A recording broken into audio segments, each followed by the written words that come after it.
Welcome to the Inter Realms and my amazing oil rig base, where we are going to be continuing to work on some of the projects that I've got planned for this amazing area.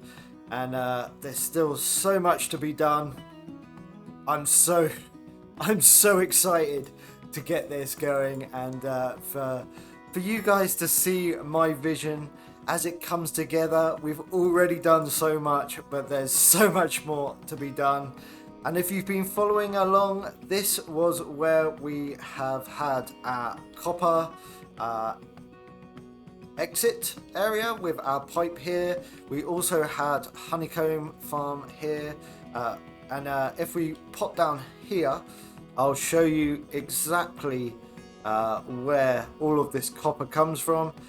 We no longer have our copper farm that produced all of the copper ingots, but we have our amazing David Copper Ager, custom built to fit into the leg of the oil rig, and it goes all the way up in there and then comes up out the top here.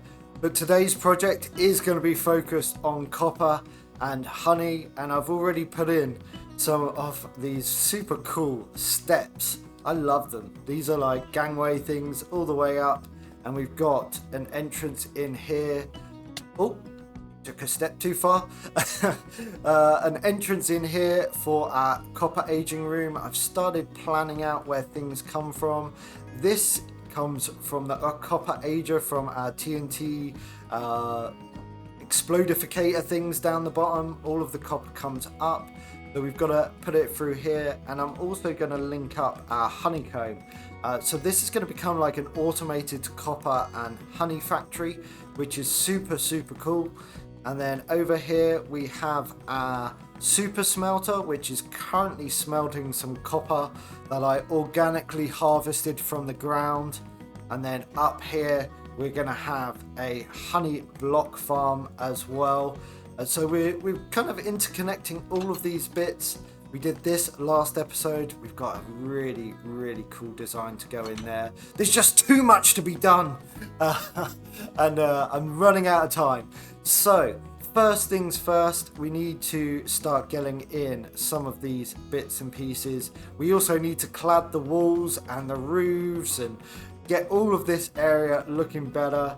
And I've got some of the materials over here for that, here and here. There's going to be a lot going on in this episode, so I'm going to just jump ahead, and we're probably going to get this farm in, which is our honey block, and I'll give you a little run through it. Well, the honey block farm is in, and I've done a door and everything. Look at this, looking stunning, feeling a little bit further forward. Still got a bunch of junk, but look at that, we've got fire exit. And I decided to put a clock in because I kept on trying to see whether it was daylight or not so I could sleep. So I put a clock in, and we have got our honey block farm. So exit comes out here, which is great. We can just pass through, and then we can check in here if the bees are working. I've been going for this white glass quite a bit of late, but with shaders on, maybe not the easiest to see the bees, but I can see the bees and I can hear them as well. But this farm is super cool. The bees harvest the pollen, go back in, make the bees wax. Then we use dispensers with bottles in to harvest it. It goes down into a line of hoppers. Let's get in here. A line of hoppers here, which then go into a dropper elevator. And then we've got a bunch of auto crafters. Let's get up there and I'll show you. So the dropper elevator brings all of our bottles up here into our crafter, where we've got a sort of contraption that basically goes, right, when there's another, all 4 slots are taken, we can craft things because we're super epic. If I jump over here, so that will then spit out the items into here, which goes down into a item filter, and the honey blocks are put into our storage, and then the empty bottles come all the way over here along, and if there's any gaps in any of these, or in the dispensers, then it fills them up. And then we do have a few excess here, which then I've got a comparator to read just to make sure nothing is going wrong. But this is a really cool, I don't have to come over here and do anything. The honey blocks are just being crafted and we're not losing anything either, which is a really cool sort of solution to this this farm, I guess. So we are seeing a good amount come through. Nothing crazy. We've only got 9 honey bee's nest thingies, which I've harvested over the course of this world. But that's more than enough. We don't actually use them that often. So we've got that and we can restock the shops. And I want to show you what's over there and how we got there, because I think one of the things that people miss during these videos is sort of the process sometimes of getting it. Even in a time lapse, you don't really sort of see that process. So it is going to be a time lapse, but it's going to be a talky time lapse with me, Jurassics. So let's jump into that. For my farm buildings, I've chosen to go with a very specific aesthetic. So on the floor, we're putting tough slabs. So if we don't use lighting in specific areas, we're not seeing mob spawn. As we go up the walls, we're placing one polished black stone block. And then we're using the variety of basalt. So the chiseled basalt, smooth basalt, a little bit of grey wool, and an incredibly small amount of grey concrete powder, and that just gives it a sort of dirty, grimy kind of work, machinery, dust, oil aesthetic, which I think works really well. And when we have machinery in that room, we can highlight that with the dark background. We can show off the redstone as well, and any sort of design aesthetics that we choose to use, like the copper idea of machinery. And this, I feel, is worked really well, and now I've kind of got a process down where I put this into each building. And then on the ceiling, we're just going with some polished deep slate slabs. We also put a polished black stone block at the top of those basalt columns as well, and this just makes a harmonious building. Then moving on to the steps and stairs, I've come up with this design that I'm really happy with, that we've taken from the legs and other parts of the oil rig we've designed, and it works really well. And I've also used the iron trapdoors so that we can look down on machinery or look down into spaces that we wouldn't normally have view from if we had solid blocks. So this sort of opens things up, but also means I have to decorate every area. And then we also have door design that works really, really well. Entrance into other buildings without going outside. And on this occasion, I decided to move the stairs just so that we had a bit more space to play with. And here we go, finishing off a new connector to the super smelter from our honey and copper building. And I decided to use the white blocks that we're going to use sort of more in the habitation and sort of lineate between these two buildings, and I think it turned out really awesome. As we come into a copper manufacturing building, it is looking really good. I've got some plans already in place, as you can see by the place holders, and we need to get these contraptions in so I can show you what's going to happen next. But before we do that, we had a visit from our good friend Pythro, and we went up and we went on to some shenanigans. So let's go and see what we got up to. Pythro and I decided, as Coll was streaming, we should go and have some fun, maybe.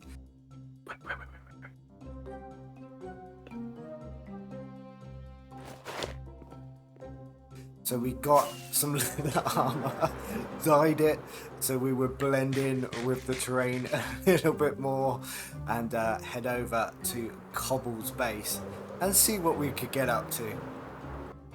And to do so, we flew up into the trees. Let me see. Try and get a bird's eye view on the situation. Oh no, there's Coll. And we spotted them over by the house that Cobble was working on. Obviously, we had to change, and we went over the different terrain, and we saw an opportunity where we could get in and maybe disturb Cobble while she was streaming.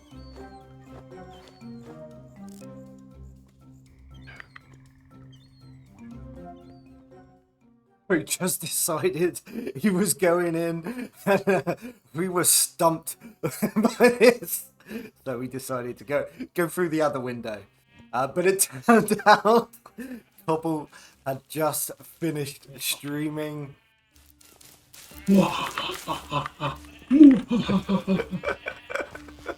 Ran. And we quickly ran into this side building to work out what we were going to do next and try and find Enzyme. Now we have End. And we decided to go for it. But End is a wily older individual. And he managed to get away quite easy. We are terrible at this.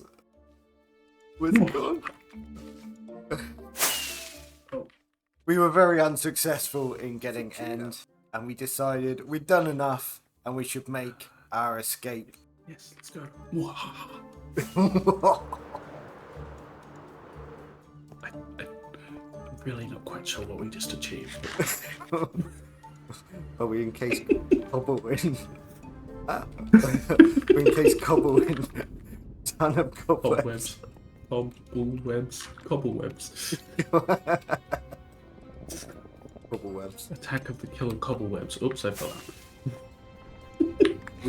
I'm going to rename my cobwebs Cobblewebs now.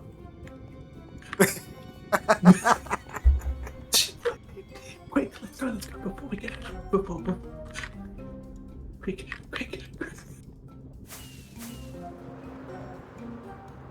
Oh, shit! That's brilliant. She didn't see us. Oh, that's amazing. Oh my god.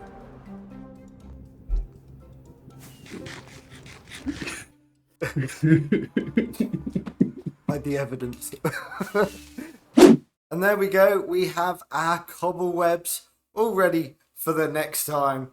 And we may get lucky and get someone else in some cobblewebs. But anyway, we have some work to do here. So let's get on with it. Well, I'm sad to say I'm an idiot. And I forgot to record the process of building up the room on flashback, so we don't have that, so it's just going to be a show and tell situation. As we enter from our super smelter room into our copper and honey manufacturing area, we have our stairs up here that take us out to the outside swirly area stairs, and then we also have on the other side the stairs that go up into our honey block farm. And these are working really well to navigate around this area. Really cool. Still got a bit to clear up, but otherwise we're looking good. And some of you may have noticed we have a copper golem in the center of this room. A little nod to the prank we played on Chemist earlier on in the season. But over here we have all of our machines doing what machines do best. So over here we have our crafter that automatically crafts the wax and oxidized copper. Any excess, so we've got this kind of, I think that's the maximum that it will craft, and then the rest will just come in here unwaxed. We've also done the same for the weathered copper because those are things that we use more regularly. Got the overflow for that. Then we've got the two honeycomb chests. Well, there's a little bit I manually put those in as we're filling up. And then over here we have our exposed. And then anything that doesn't make it into those chests will ultimately come here. But I'm guessing you're wondering, you know, how does our copper and honey get to this area? And so let's do a little journey from David Copper Ager, and we can show the whole process from all the way down there up into this automated manufacturing area that we have.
And with that all done, we have done a hell of a lot of work today, building up this whole manufacturing area for our copper and honey.